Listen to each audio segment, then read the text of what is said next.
Hi friends, I am Abhishek. Welcome to my YouTube channel the ocean of शिक्षा।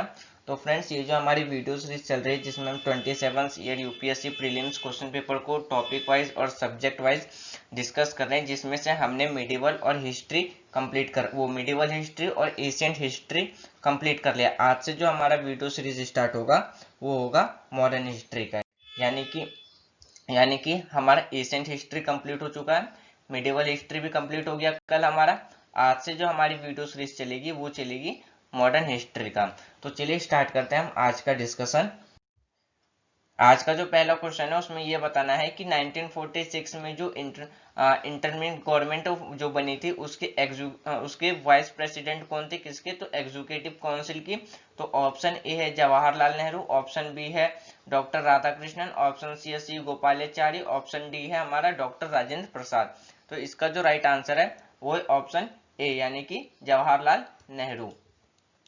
यानी कि वो हमारे सी गोपालाचारी थे वो शिक्षा विभाग के प्रमुख थे, और जो डॉक्टर राजेंद्र प्रसाद थे वो कार्यकारी परिषद के खाद्य और कृषि विभाग के प्रमुख थे। इसलिए जो इसका जो राइट आंसर है वो है ऑप्शन ए। अगला जो क्वेश्चन है उसमें ये बताना है कि जो हुगली को बंगाल की खाड़ी में समुद्र डकैती के लिए आधार के रूप में किसे इस्तेमाल किया जाता था? ऑप्शन ए है पुर्तगाली, ऑप्शन बी है फ्रेंच, ऑप्शन सी है डेनिश, ऑप्शन डी है ब्रिटिश। तो इसका जो राइट आंसर है वो है ऑप्शन ए, यानी कि पुर्तगाली। पुर्तगालियों ने बंगाल की खाड़ी के समुद्र डकैती के लिए हुगली का इस्तेमाल ठिकाने के रूप में किया था। 1631 से 1632 में 32 में कामिस खां को शाहजहां ने शासनकाल के दौरान में बंगाल के राज्यपाल थे। अंततः जिन्हें उन्होंने अपने अधीन कर लिया था। तो इसलिए जो इसका राइट आंसर है वो है ऑप्शन ए। अगला जो क्वेश्चन है उसमें यह बताना है कि जो मोदी लिपि है किसके दस्तावेज में प्रस्तुत की गई है? ऑप्शन ए है वोडेयर्स, ऑप्शन बी है हमारा जेमोरिन्स, ऑप्शन सी है डेनिस, ऑप्शन डी है हमारा द ब्रिटिश, मतलब ब्रिटिश। इसका जो राइट आंसर है वो है ऑप्शन डी, यानी कि द ब्रिटिश। इसका इसका उपयोग मुख्य रूप से राजस्व और शासनिक अभिलेखों को बनाए रखने के लिए किया जाता था। इसलिए जो इसका राइट आंसर वो ऑप्शन डी।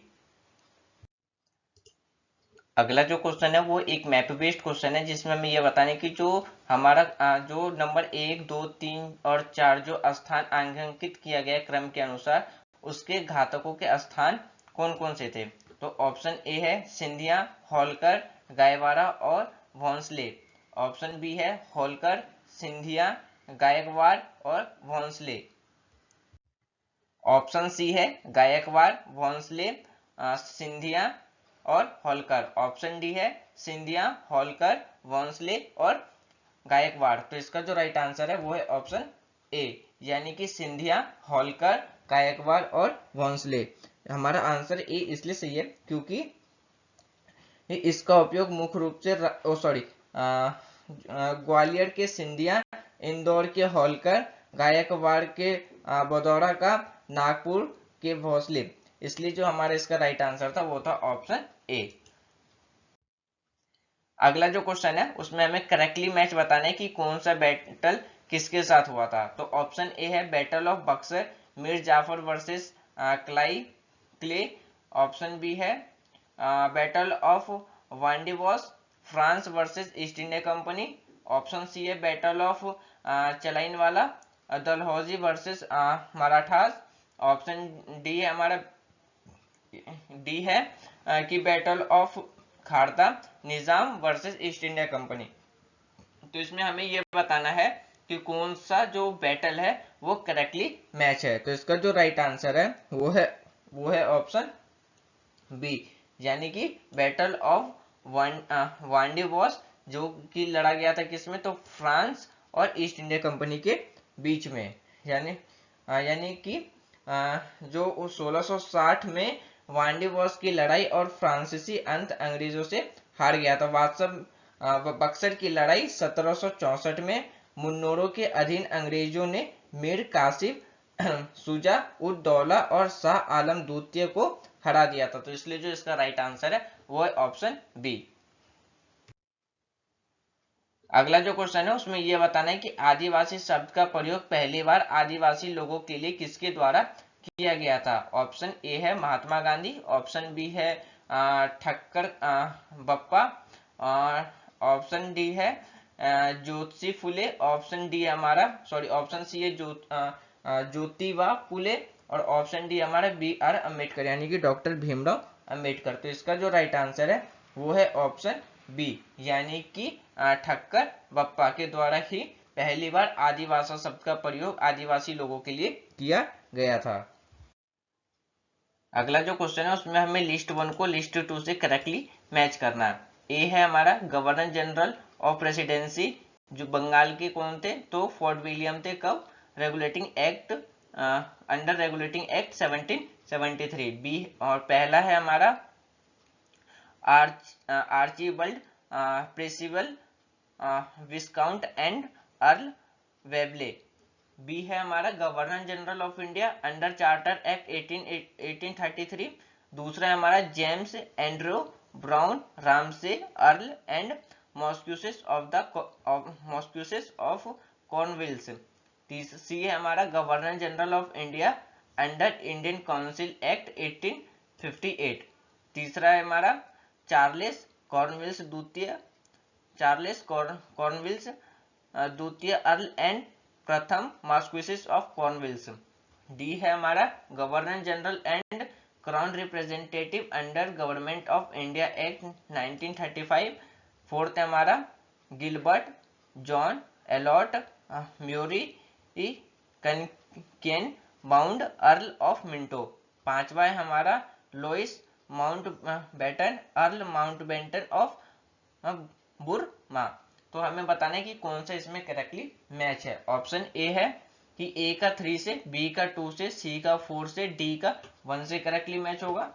ऑप्शन बी है ए का 1 से, बी का 2 से, सी का 3 से, डी का 4 से करेक्टली मैच है। ऑप्शन सी है ए का 2 से, बी का 5 से, सी का 3 से, डी का 1 से करेक्टली मैच है। ऑप्शन डी है ए का 2 से, बी का 5 से, बी का 4 से, सी का 5 से, डी का 3 से करेक्टली मैच है। तो इसका जो राइट आंसर है वो है ऑप्शन ए, यानी कि जो हमारा ए वाला जो लिस्ट 1 में जो ए है वो 3 से मैच हो जाएगा, जो बी है बी का 2 से मैच होगा, सी का 4 से मैच होगा और डी का 1 से मैच होगा। तो ये हमारे इसमें करेक्टली मैच है। अगर इसके हम थोड़ी सी एक्सप्लेनेशन की बात करें तो जो अर्ल कॉर्नवालिस है ने 12 सितंबर 1786 को पदभार ग्रहण किया था और 28 अक्टूबर यानी कि 28 अक्टूबर 1793 को कार्यालय छोड़ दिया था।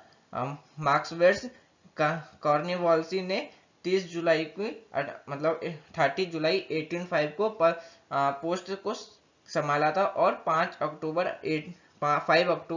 1805 को कार्यालय यानी कि अपना ऑफिस छोड़ दिया था। इसलिए जो इसका जो राइट मैचिंग है वो है ऑप्शन ए। अगला जो क्वेश्चन है वो एक जो पैसेज के फॉर्म में, हमें इस पैसेज के अकॉर्डिंग बताना है कि इसका राइट आंसर क्या है। क्वेश्चन ये है कि जो उनकी मुख्य विशेषता सामाजिक और धार्मिक सुरक्षा थी, उन्होंने सामाजिक बुराइयों को दूर करने और बाल विवाह और पर्दा प्रथा के उन्मूलन के लिए निरंतर काम करने के लिए कानून पर भरोसा किया था। राष्ट्रीय स्तर पर सामाजिक समस्याओं पर विचार करने के लिए प्रोत्साहित करने के लिए उन्होंने भारतीय राष्ट्रीय सामाजिक सम्मेलन का उद्घाटन किया, जो कई वर्षों तक भारतीय राष्ट्रीय कांग्रेस के साथ अपने वार्षिक क्षेत्र के लिए मिला। तो ऑप्शन देख लेते हैं इसका। इसमें हमें यह बताना है कि ये जो वो पैसेज है ये समझना कि ये मार्क किसके संदर्भ में। ऑप्शन ए है हमारा ईश्वर चंद्र विद्यासागर, ऑप्शन बी है बेहराम जी मेर वाणिजी मालाबारी, ऑप्शन सी है महादेव गोविंद रानाडे, ऑप्शन डी है डॉक्टर भीमराव अम्बेडकर। तो इसका जो राइट आंसर होगा वो होगा ऑप्शन सी, यानी कि महादेव गोविंद रानाडे। रानाडे ने बाल विवाह, विधवा पूर्ण विवाह और महिलाओं के लिए अधिकार के क्षेत्र में सामाजिक सुधार के लिए काम किया। वे प्रतिष्ठित भारतीय विद्वान, समाज सुधारक और लेखक थे। इसलिए जो इसका राइट आंसर है वो है ऑप्शन सी। अगला जो क्वेश्चन है उसमें हमें ये बताने कि ये जो एडवर्टाइजमेंट दिया गया है ये किस साल में दिया गया था। एडवर्टाइजमेंट ये था कि दुनिया का आश्चर्य जीवित फोटोग्राफिक चित्र में जीवन के आकार का प्रजनन द्वारा मार्सस लुमियर भाई सिने सिनेमेटोग्राफी कुछ प्रदर्शनियों की दी जाएगी वास्टन का होटल आज रात, यानी वास्टन के होटल में आज रात। तो ये बताने कि ये जो एडवर्टाइजमेंट है वो कब दी गई थी। ऑप्शन ए है 1931, ऑप्शन बी है 1929, ऑप्शन सी है 1921, ऑप्शन डी है 1896। तो इसका जो राइट आंसर है वो होगा ऑप्शन डी, यानी कि 1896। टाइम्स ऑफ इंडिया में 7 अगस्त 1896 को यह भारतीय सिनेमा का पहला विज्ञापन था, यानी कि पहला एडवर्टाइजमेंट था। तो ये क्वेश्चन यूपीएससी के द्वारा सन 1996 में मॉडर्न हिस्ट्री से पूछा गया था। आज का जो लास्ट क्वेश्चन है उसमें हमें ये बताना है कि भारतीय निम्नलिखित में से पहला यूरोपीय कौन था जिसने भारतीय राजकुमारों के झगड़ों में भाग लेने की नीति शुरू करने के लिए क्षेत्र का अधिग्रहण किया था। ऑप्शन ए है क्लाइव, ऑप्शन बी है डुप्लेक्स, ऑप्शन सी है हमारा अल्बुकर्स, ऑप्शन डी है हमारा वार्नेन हास्टिंग। तो इसका जो राइट आंसर है वो है ऑप्शन बी, यानी कि डुक्लेस के ही द्वारा डुक्लेस ही एक यूरोप का पहला व्यक्ति था जिसने भारतीय राजकुमारों के झगड़ों में भाग लेने की नीति शुरू करने के लिए क्षेत्र का अधिग्रहण किया था। डुग्रेस ने पौंडीचेरी के फ्रांसीसी गवर्नर के रूप में डुमास की जगह ली थी। उनकी महत्वाकांक्षाओं अब फ्रांस के अधिग्रहण किया था। तो इसलिए जो हमारा राइट आंसर है वो है ऑप्शन ऑप्शन डी। तो फ्रेंड्स ये था हमारा आज का डिस्कशन जिसमें से हमने सन 1995 से लेकर के 1996 तक के क्वेश्चंस को डिस्कस किया जो कि यूपीएससी ने ऑलरेडी प्रीवियस ईयर में पूछ रखा है। और कल ही हमने अपना मिडिवल हिस्ट्री भी कंप्लीट कर लिया है 11 वीडियोस में। तो आज से जो हमारी वीडियो सीरीज चल रही है वो फर्स्ट यूनिट की तीसरी सीरीज चल रही है जिसमें हम मॉडर्न हिस्ट्री को डिस्कस कर रहे हैं। तो मुझे उम्मीद है कि आपको ये वीडियो सीरीज पसंद आ रही होगी। तो thanks for watching friends, take care, Jai Hind.